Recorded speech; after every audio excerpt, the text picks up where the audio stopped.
Old Testament reading comes from 2 Kings chapter 2, verses 1 through 12. Now, when the Lord was about to take Elijah up to heaven by a whirlwind, Elijah and Elisha were on their way from Gilgal. Elijah said to Elisha, "Stay here, for the Lord has sent me as far as Bethel." But Elisha said, "As the Lord lives, and as you yourself live, I will not leave you." So they went down to Bethel. The company of prophets who were in Bethel came out to Elisha and said to him, "Do you know that today the Lord will take your master away from you?" And he said, "Yes, I know. Keep silent." Elijah said to him, "Elisha, stay here, for the Lord has sent me to Jericho." But he said, "As the Lord lives and as you yourself live, I will not leave you." So they came to Jericho.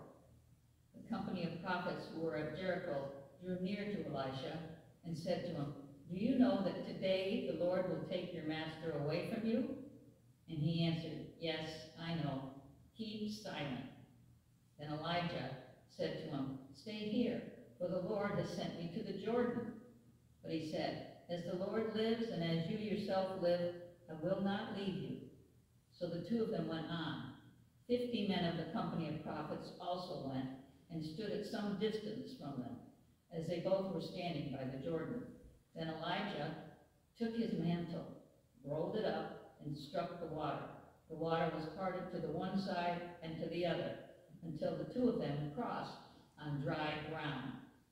When they had crossed, Elijah said to Elisha, "Tell me what I may do for you before I am taken from you."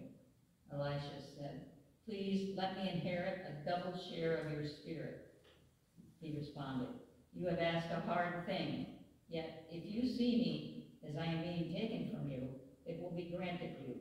If not, it will not."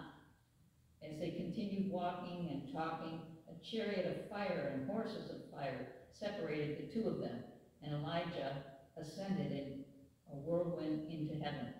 Elisha kept watching and crying out, "Father, Father, the chariots of Israel and its horsemen." But when he could no longer see him, he grasped his own clothes and tore them in two pieces. Today's epistle comes from 2 Corinthians chapter 4, verses 3 through 6. "And even if our gospel is veiled, it is veiled to those who are perishing.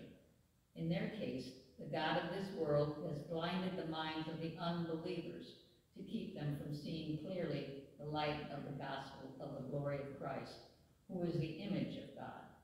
For we do not proclaim ourselves, we proclaim Jesus Christ as Lord, and ourselves as your slaves for Jesus' sake. For it is the God who said, 'Let light shine out of darkness,' who has shone in our hearts to give the light of the knowledge of the glory of God in the face of Christ." Today's gospel lesson comes from the book of Mark, chapter 9, verses 2 through 9. 6 days later, Jesus took with him Peter and James and John and led them up a high mountain apart by themselves.